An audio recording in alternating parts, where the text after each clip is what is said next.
Wow, I can't believe it. It's almost 5 years since we moved aboard Bluebell and started our new life afloat on the waterways of the UK. In that time, so much has happened. Just recently, I posted to our social media feeds asking for questions about what it's like to live as a family on a canal boat. And you guys came through with some awesome questions, some questions in actual fact that I wish I had asked before we started living afloat.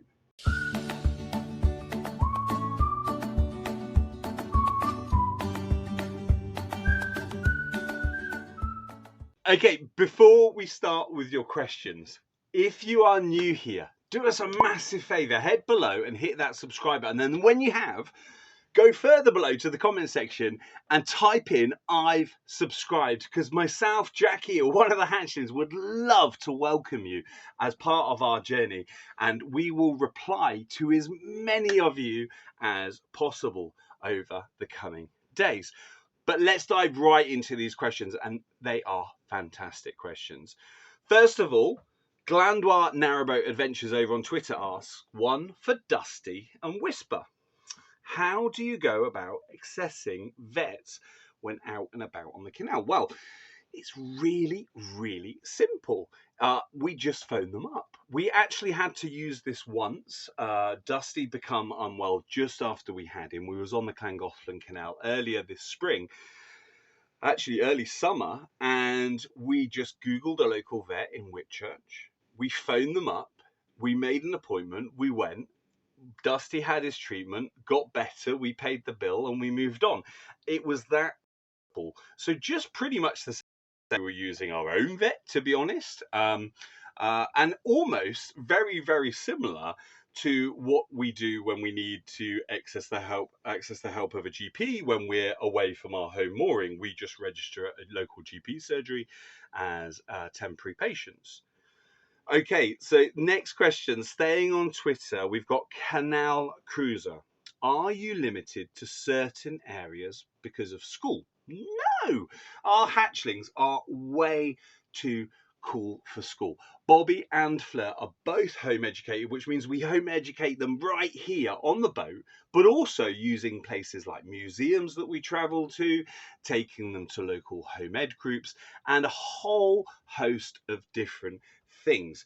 Home ed really fits with the nomadic lifestyle that we lead, but also it allows our children to thrive in so many ways as well. Now, heading over to Instagram, Linda Holmes asks, or she says, I guess you would have to be pretty organized and always thinking ahead, keeping cupboards well stocked, and not only thinking about your next stop, but how close the shops are for essentials.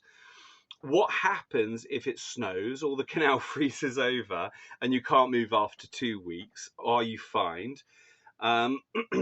Space, as she says, would be I would need my own space. How do you all find it living in such a small area? So there's a few different questions there. Yes, you have to be pretty much organized because you're on a journey. You're on a journey, I suppose, both metaphorically and physically. You're moving around, so you have to be prepared, thinking ahead about where shops are, where play parks are for the hatchlings, where home ed groups are for the hatchlings as well.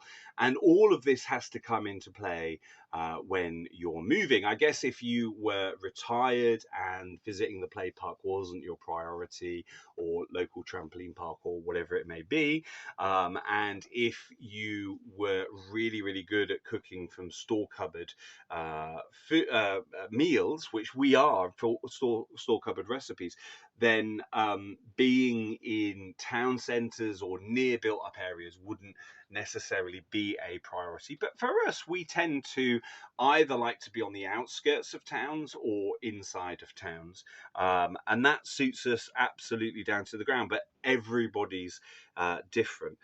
Going on to the next part of the question, what happens if it snows or freezes? You just stay put. Canal and River Trust actually advise that if the canal's frozen over, not to move, because it can cause damage to the structure of the canal, but also to other boats as well.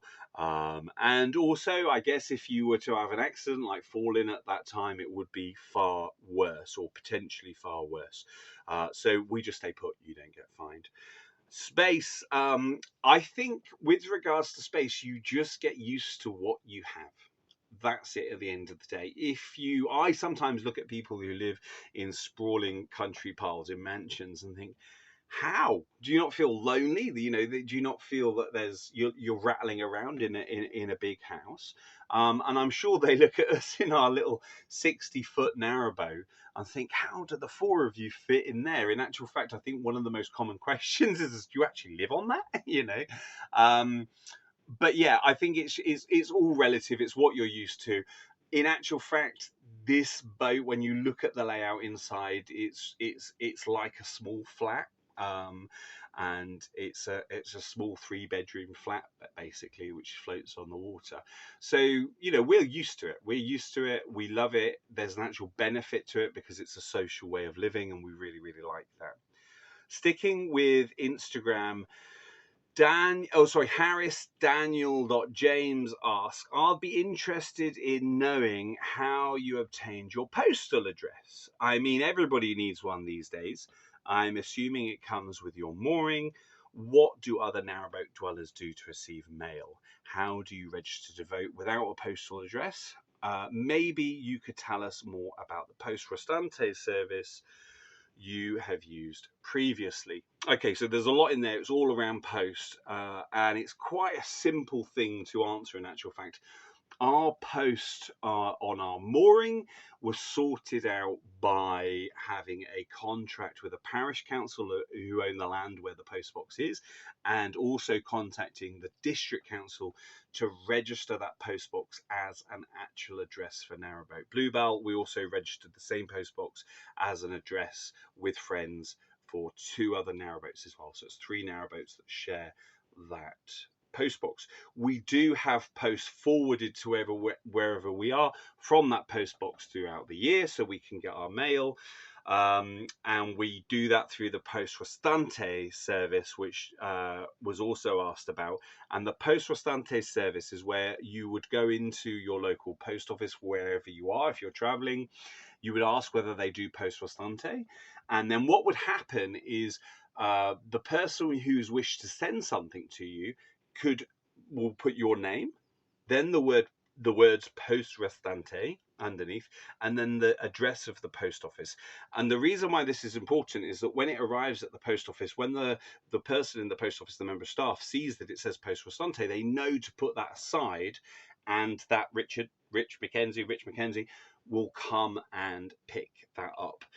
They usually hold everything for a week. In experience, they've held it for longer. We found that most post offices that we've asked offer the service, but it is at their discretion. It's not in their contract.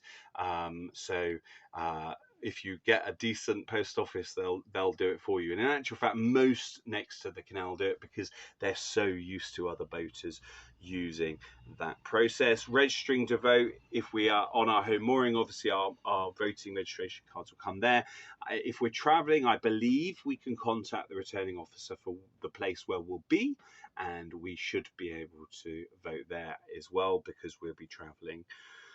All right, heading over to Facebook now. I've got a question from Helen Palmer, and Helen says, how do you envisage the hatchlings getting on with narrowboat life as they get older? Presume they will share they share a room now.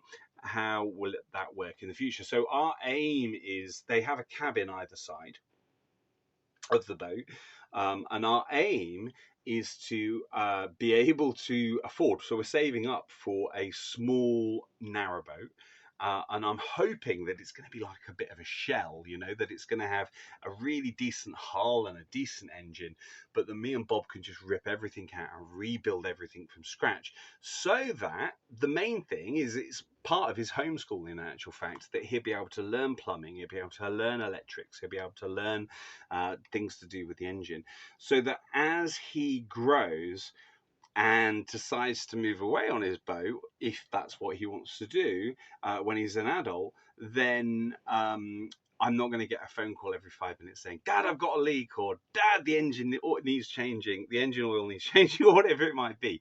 And I'm just figuring that if he knows the ins and outs of that boat, that he'll be able to manage that going forward as well. Okay, next question on Facebook as well. Carly Leanne Watson says, I have two questions, if I may. How do you manage with 4 people in that space? What if you just want some time to yourself?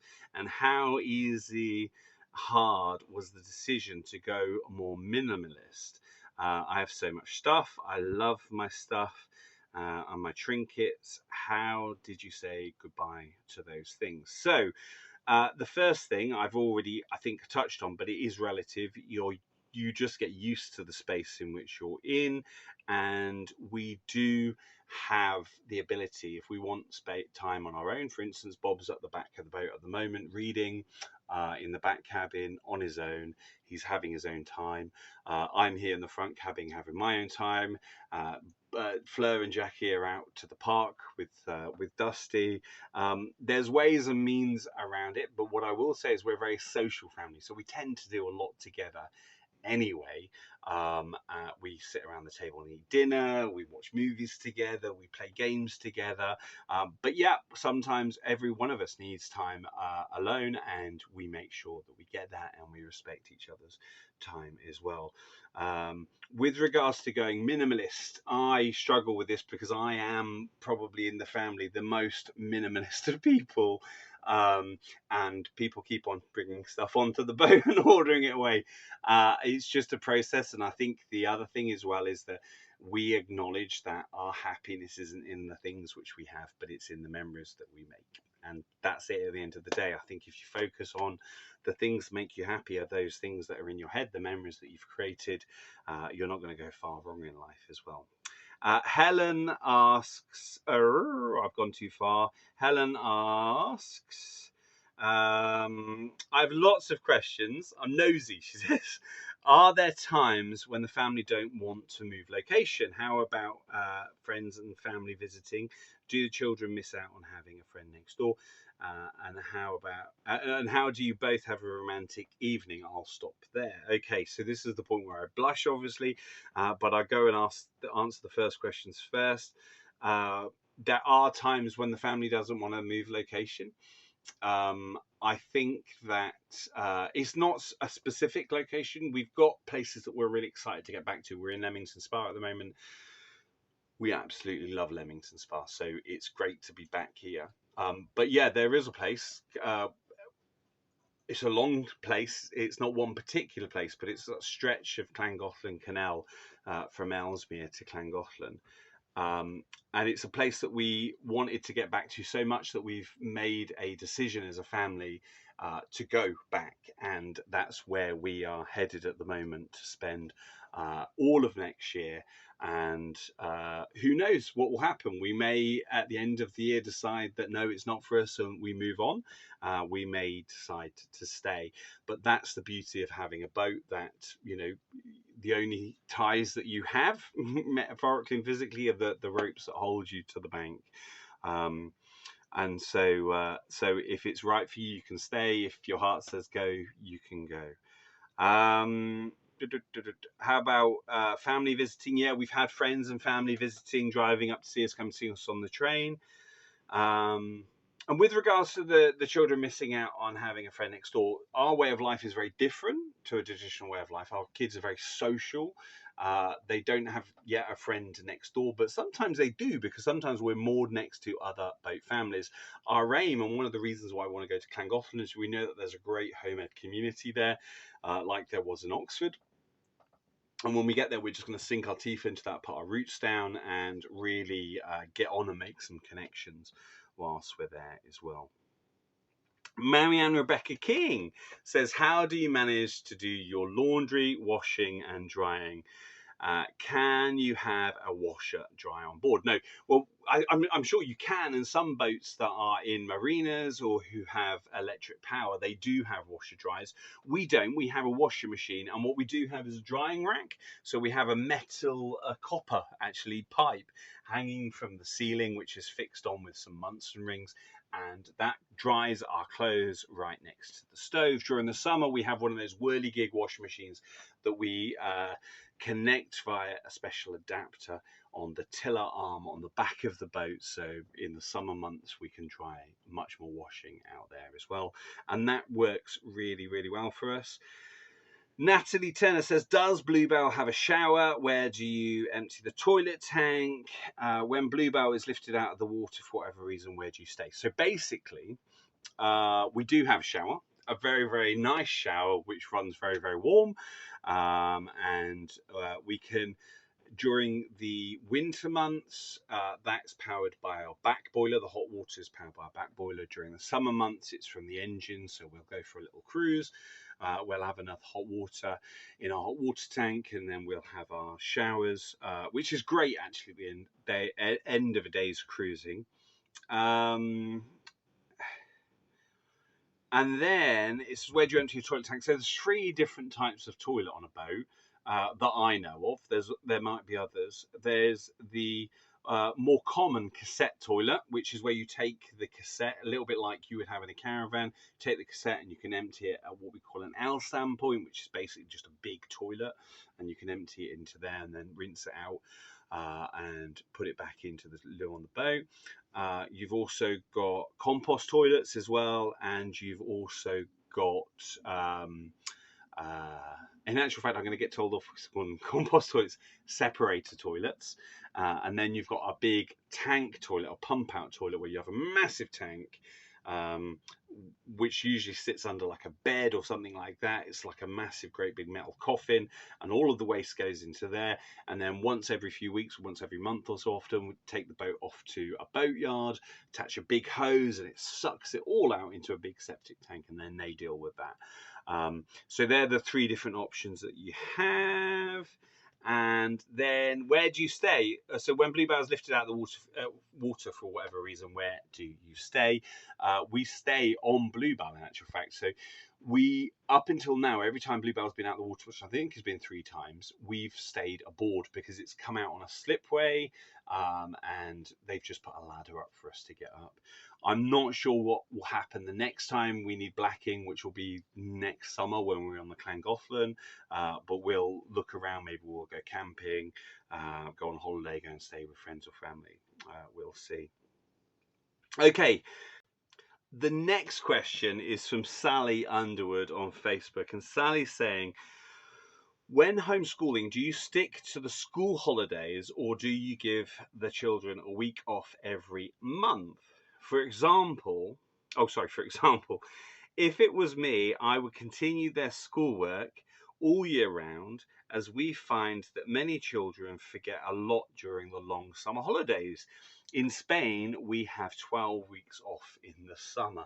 That's an incredible summer holiday, and I'm sure as a kid I would have absolutely loved that. But what we do is different depending on the holiday, and it's also dependent on where we're at that moment in time. So certain things do continue through the holidays. Bob will continue reading and continue with some of his music, but it will be to a lesser extent than he would during a traditional term time. But we pretty much go with the flow on that. So if we feel that we need to do more, we'll do more. If we feel that we need to do less, we'll do less. If we feel that we need to have a 2-week holiday at Christmas, we'll have 2 weeks. If we feel that we need a 1 week, we'll have 1 or 3, and we'll play it up and we'll mix it up. And that's another beautiful thing from doing homeschooling as well, is that you get the opportunity to do that. You don't have to be so rigid. Jackie Heath says, Bobby and Fleur are so happy. My question is, do you worry that this will change as they get into their teenage years? I hope this is not too intrusive. Approximately how much does it cost to keep Bluebell afloat per year? Okay, so I think everybody with children knows that there's going to be difficult times, and Jackie's mentioning their teenage years. We're not quite there yet, but we're getting very, very close. So Jackie, I'll let you know on that one. With regards to the cost, Jackie's actually done some totting up.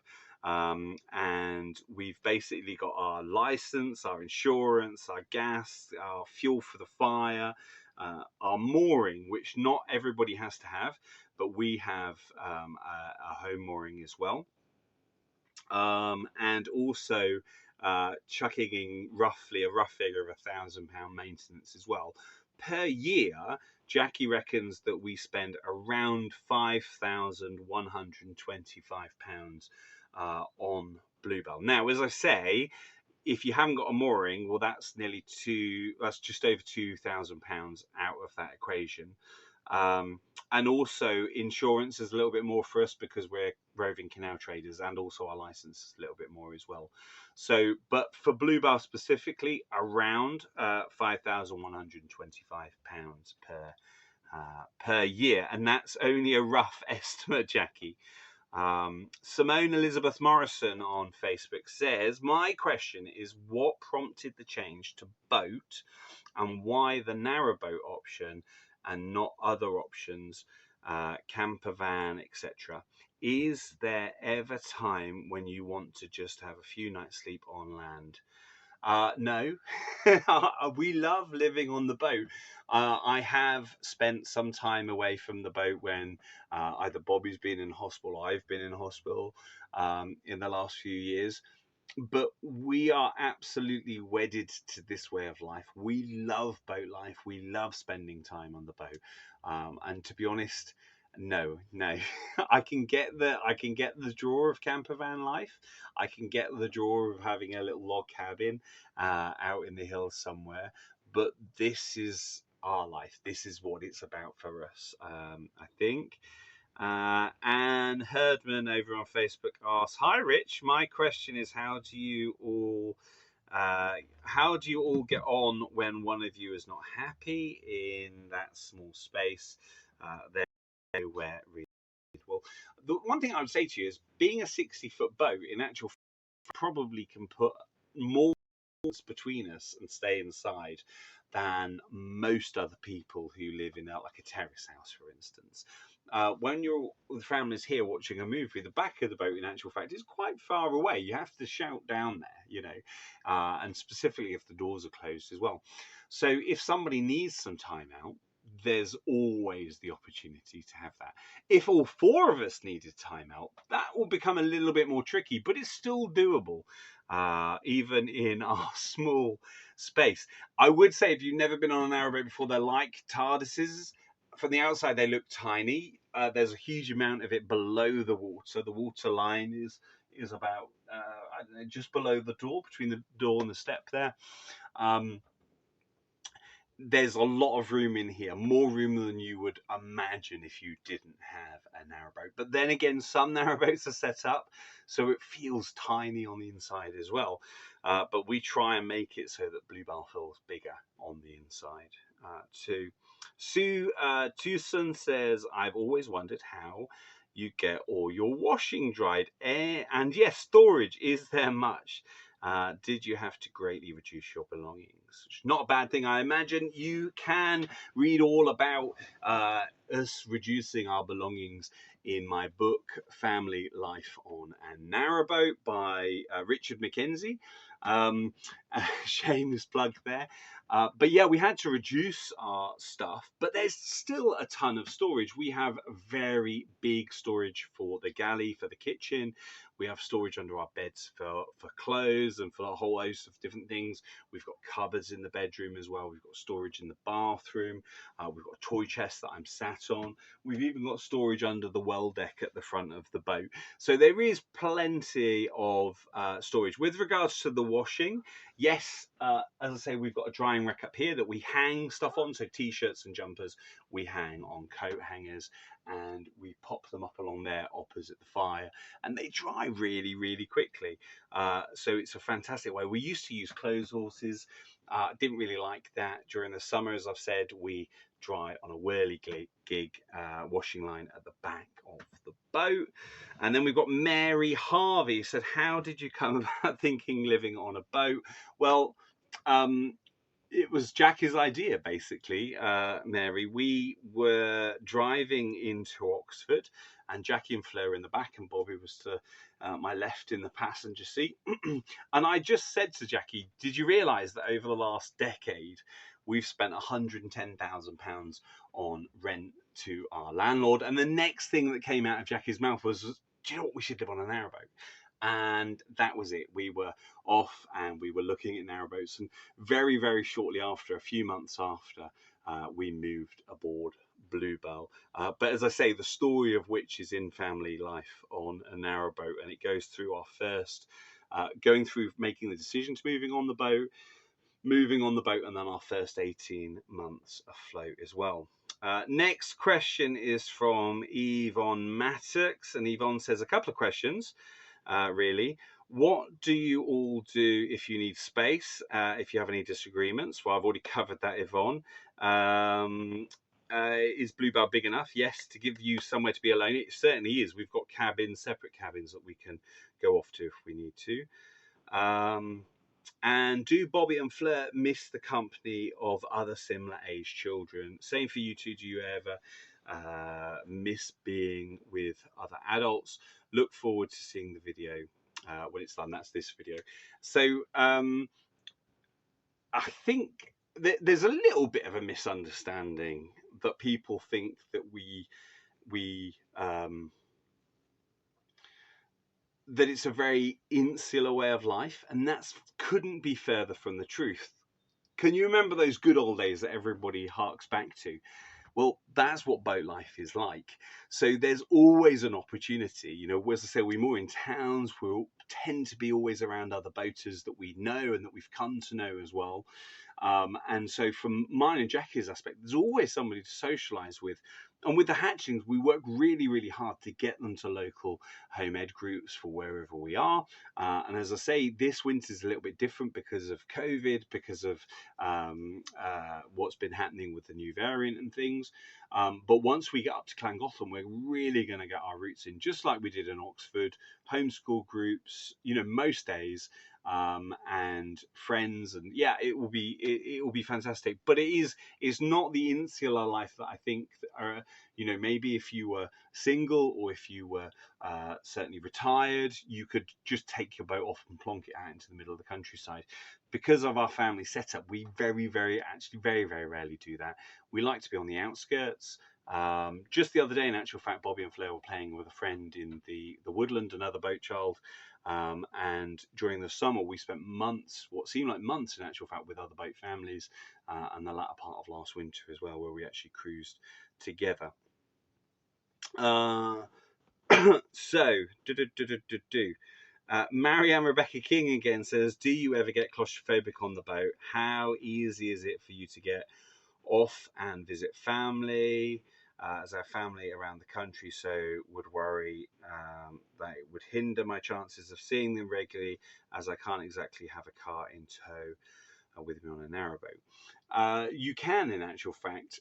So many boaters we know have cars, and they either take a bicycle, so that, you know, in a day you could push it to cover 10-15 miles, you know, but in a day you'll only be moving 3 or 4 miles.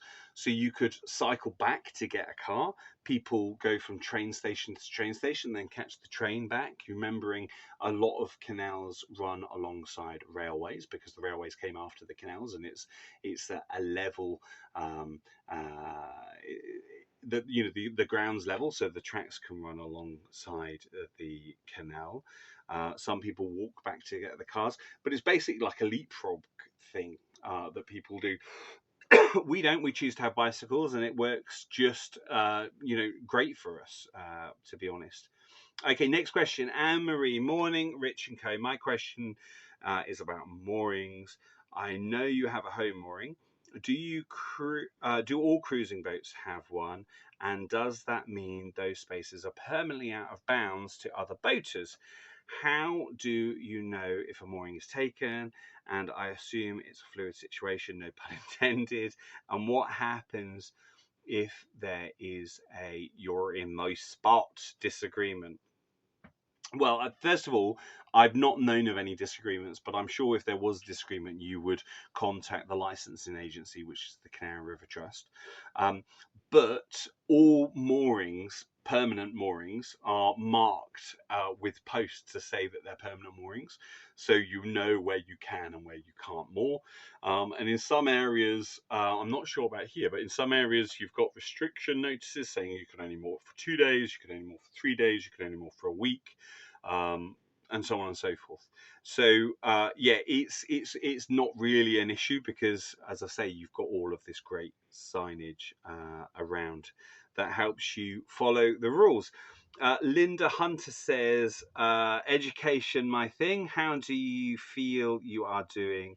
And do you follow the national curriculum, long-term plans, ideas for your two when getting to GCSE level? Thanks for your question, Linda. Yeah, we do follow the national curriculum for some subjects, and others we don't. When we get to GCSE time, then we will book those and pay for those, so that both the Hatchlings will have those qualifications. I think both Hatchlings actually are doing really, really well. Bob's excelling in his music and in his maths, and English is coming on great as well. Fleur again at 5, she's doing great with her reading and her maths. It's just lovely to go at their pace, and it's lovely that we're not just box ticking. And we're not setting them against other people. We're just allowing them to be them and learning at their own pace. And that's pretty much it. Our philosophy is we teach them how to learn as opposed to what to learn. And as long as you've got the skills to be able to learn something, when you need to know something, you'll be able to go off and find the answer. And that's, at the end of the day, pretty much what it's all about. Jenny May says, I've said it before, I really admire your lifestyle and that you are homeschooling your children. My question is, how do your children make interact play with friends and other children when you are on the move? A lot of the time I ask this. I know that sometimes it can be a problem with children who are homeschooled in a non-moving home. So I haven't come across this in actual fact, Jenny. All of the homeschool children I've met, and in actual fact, the first time I went to a homeschool group comes to mind. All of them that I've met are very outgoing, very confident, very social, and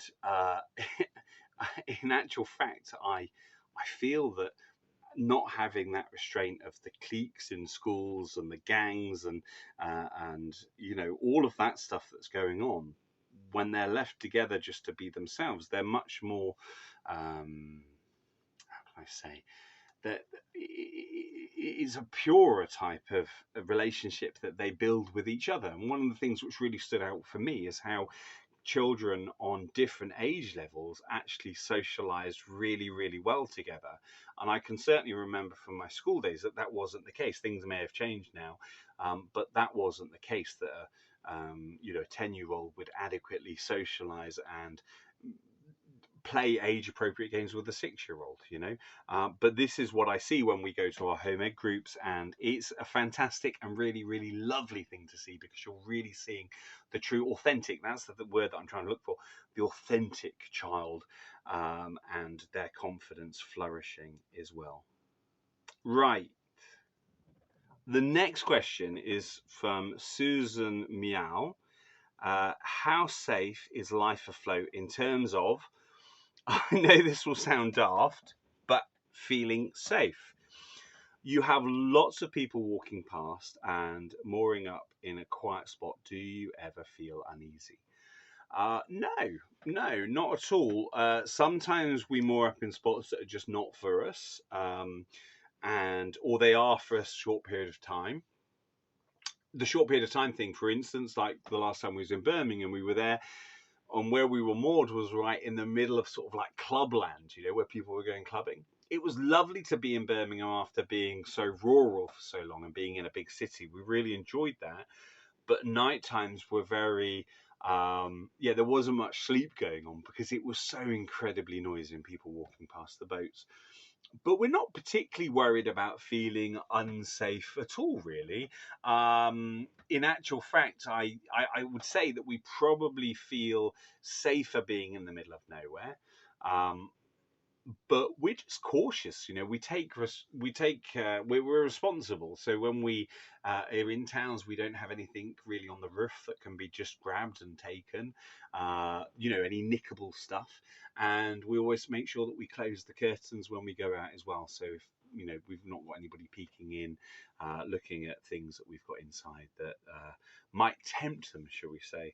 But no, I don't think we ever feel uneasy, really. I think the canal has a very good sort of like slow groove vibe to it, and uneasy really doesn't go with it, you know.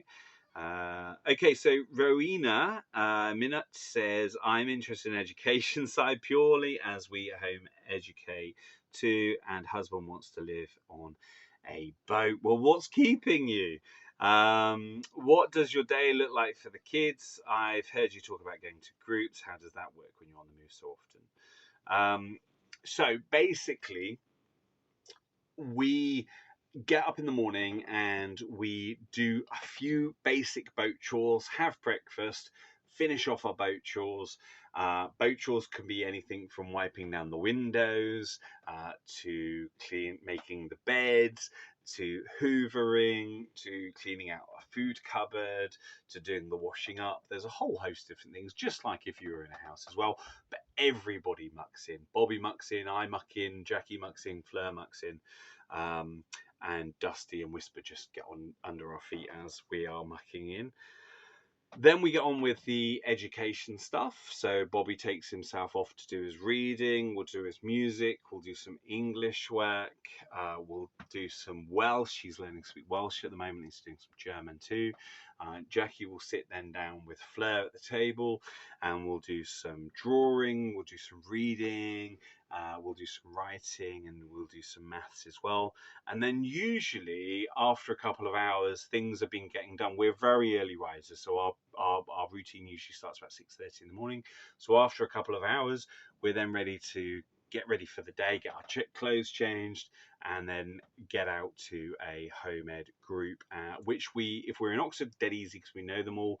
But if we're going to a new area, we look up the new home ed community, and we try and get along to as many things as we can whilst we are traveling.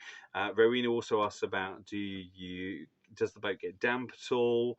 How do you do your laundry? I'm sure the log burn helps. So the log burn does help. We do our laundry up there, as I've said before. And also with regards to damp, we are very, very careful not to get damp. In actual fact, our boat, let me just it's going to beep now. So at the moment it's 22 degrees inside the boat. The front doors are open, the side hatch is open, the windows are all open along the boat as well, but it's still nice and warm in here. So that helps to keep air flowing throughout the boat. The fire helps air circulate throughout the boat, and it means that we don't have a damp problem, which we really, really do not want anyway. Okay, so next, going on to Donna Simpson Davis. How do you organise the buying and storing of supplies for 4+2 fairies? So, going really back to an earlier question, we always moor close to or inside of towns. So in those places they're growing in popularity now. Plastic-free shops. You've also got supermarkets. You've got small convenience stores. If we were ever stuck, we could also just do a Tesco's delivery. And that is a case of like, just here is an industrial estate. We could just, over the fence, we could just give them the name of one of the businesses and just say, we'll meet them outside, Tesco, Sainsbury's, or whoever, and they'll come and we'll just meet them there at that time. We can just walk up the alleyway, grab our shopping, bring it back to the boat, and the job's done. It's not too different, Donna, to if you lived in a house, to be honest with you.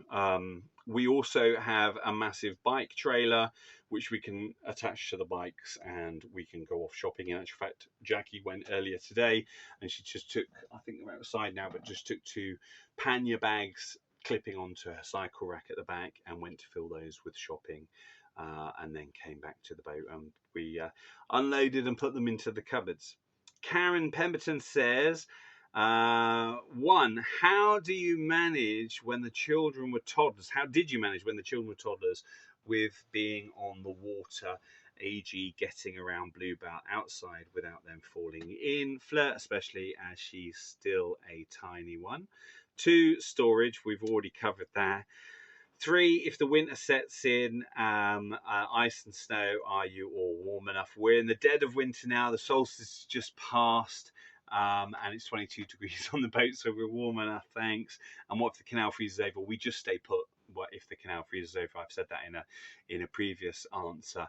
But yeah, you know, there's no point cruising if it's all icy. And if you don't have to move, then why would you in that situation? There has been a situation where we did have to cruise last year when our heating broke when the canal froze over, and we had to get through to Braunston to buy a new pump from Midland Chandlers. But yeah, if you don't have to. With regards to how we manage with the children, it's the same, Karen, is parents who live next to a road. You know, most of people who live in a house have got a road outside their property. And you would teach your children to be respectful of the cars that use that road and other road users, cyclists or whatever. It's exactly the same when you live on a boat. You teach the children respect for their surroundings. So respect for the water, respect for icy towpaths, and yeah, respect for muddy, slippy towpaths as well. When you do that, and I mean, the kids have kept safe. When you do that, it's no, like I say, it's no different to other dangers that you have in life, really. But the flip side of that is that it's so rewarding way of life, you know, to wake up and see wildlife. Swans are here. We have coming to the side hatch to have their breakfast most mornings. Where we were the other day, there was a kingfisher and there was deers.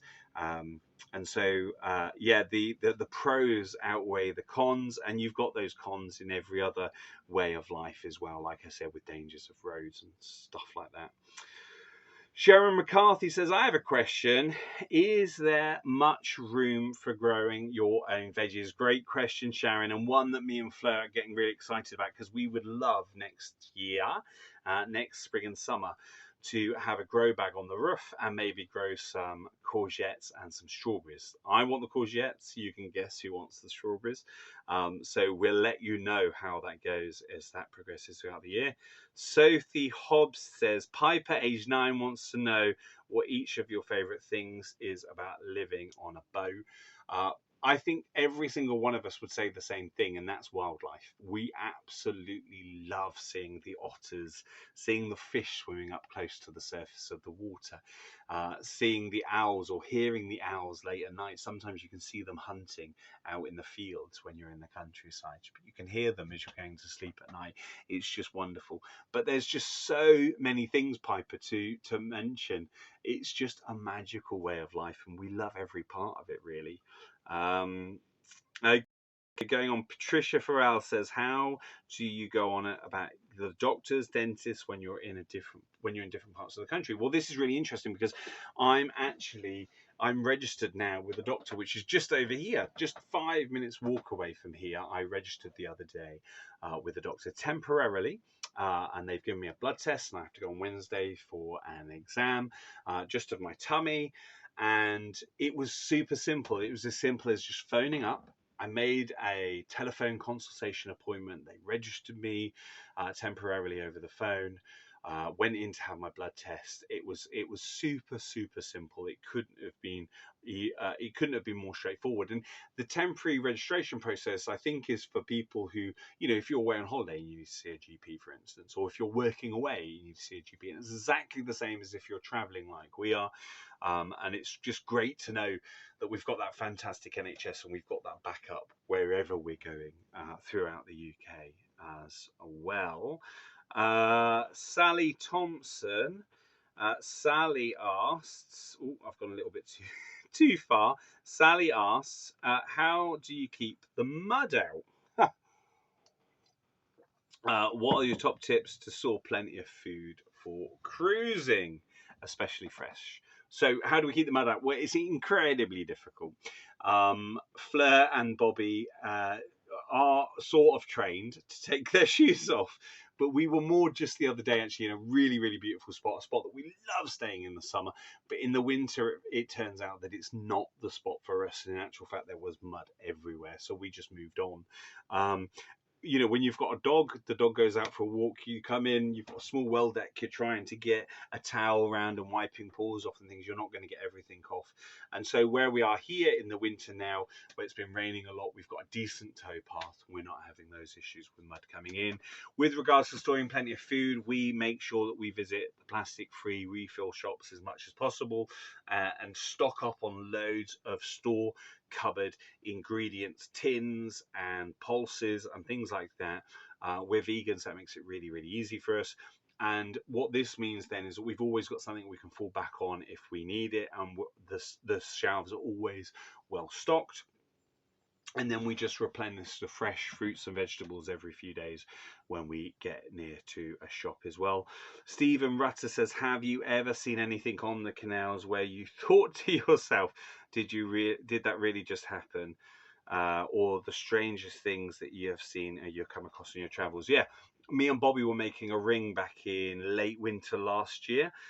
We were in Daventry and a guy walked past in the nip. And first of all, when he was walking towards us, I thought he was wearing a very tight skin-coloured leotard, but it turns out that it actually was just very cold and he wasn't wearing a leotard at all.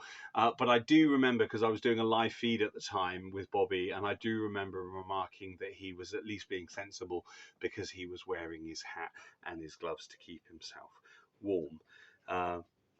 But yeah, it was a very interesting, and I don't know how I kept it together. I've got a childish mind. Just wanted to laugh. Okay. Katie Howlett asks, we'd love to know more about your approach to home ed. My 7-year-old is home ed too. We are only a couple of months into it.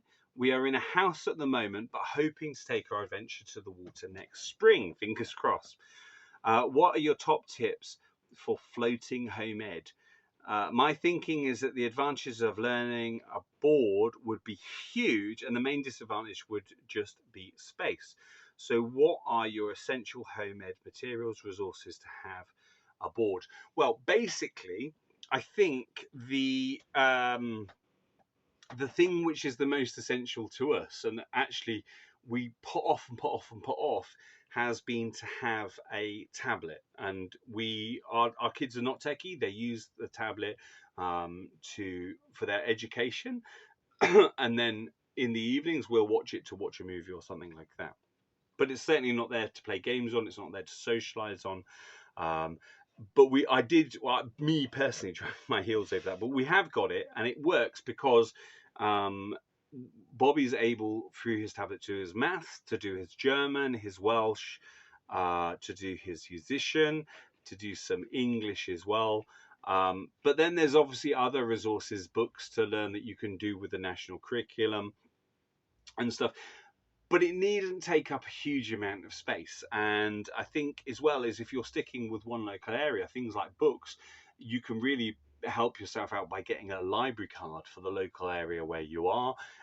If you're going to be traveling like we did last year, where you go up and all over the place and then back down, that's a little bit less doable. But if you're sticking to one area, that's certainly a little easier. And I will be honest with you, that's partly why we're going back to Llangollen, because there's a really nice stretch where we can just literally go backwards and forwards.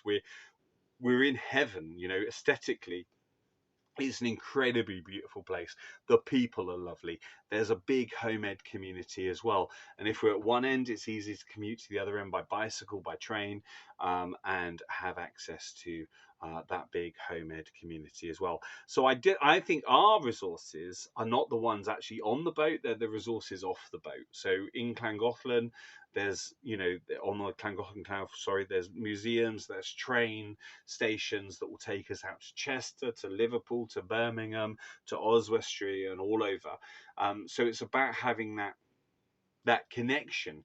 I think if you were traveling around, I think personally that can be quite hard on the children if you're always visiting a different area. So if you followed our journey, you'll notice that we've been back to Leamington Spa before. And when we go to Brum, we've been to Brum before, and we've been to Banbury before, we've been to Oxford before. And the reason that we like to visit regularly places that we've been before is because we have connections there, we have friendships there, we have stuff that we can do, and we can plug into the local homemade community already. But if we were always going to fresh areas, it would be great, I think, for them to see new things.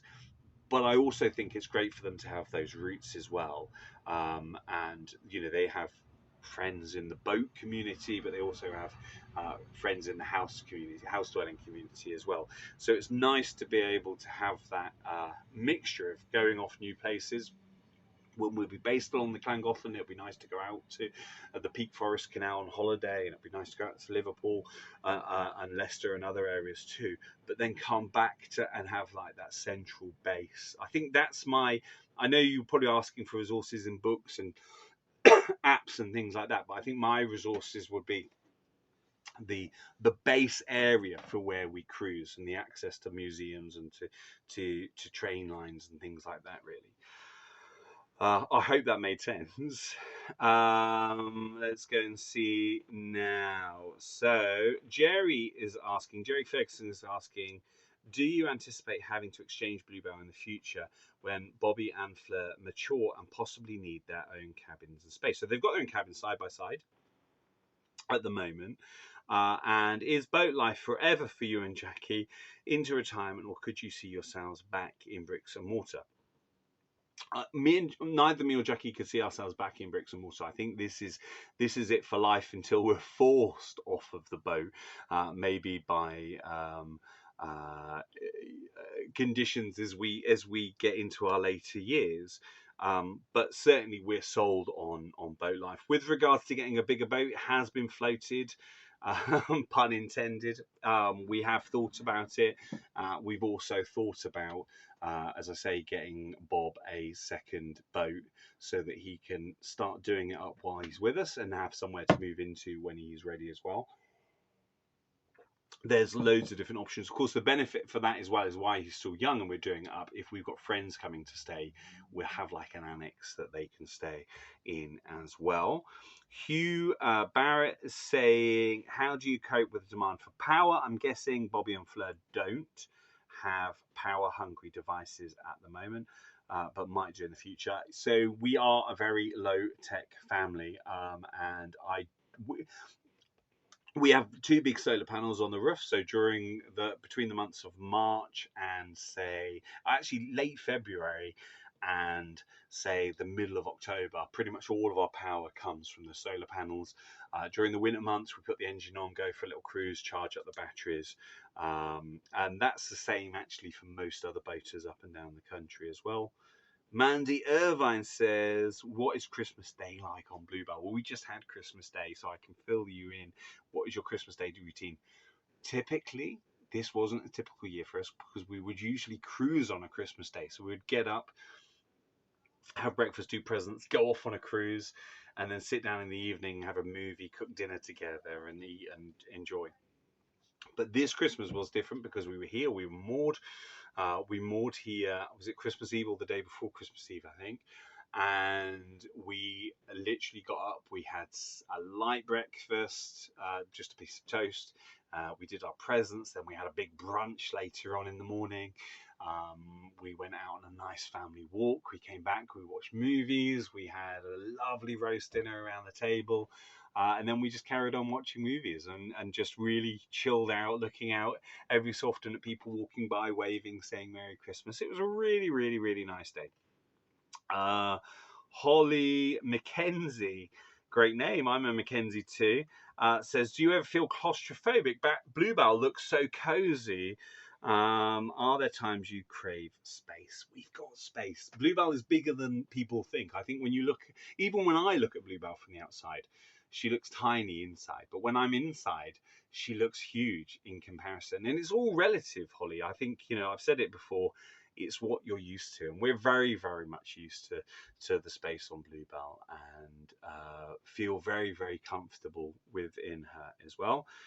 Carolyn Dance saying, morning, or my question would be how far between water points? Well, that's a how long is a piece of string, because different canals have different setups. We've just come off of the Oxford Canal, which the Southern Oxford Canal water points are few and far between.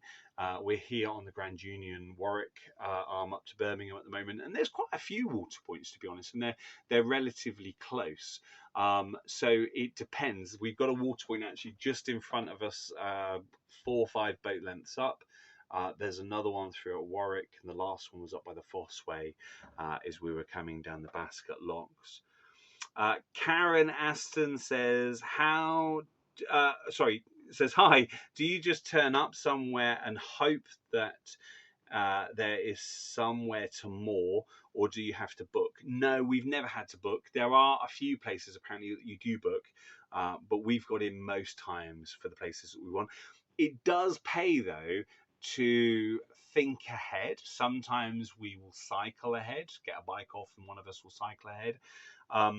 But think about, for instance, in Llangollen, all the hire boats tend to go out on a Monday. They come back on a Friday. So that Llangollen itself, the town, will be busy on a Wednesday because everybody heads there for the Wednesday. That's their midpoint, and then they come back out and they head down. So it's about going up to places like that at the weekend as opposed to the weekdays, and just learning the canal, knowing when it's quiet to move, knowing when it's busy to move, so on and so forth as well.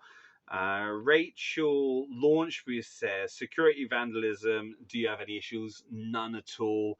I've got a feeling the first time we came out this way, in actual fact, we had our diesel stolen because we literally ran out of diesel after we had had a full tank. But apart from that, I can't call anything to mind where we've had any issues with that.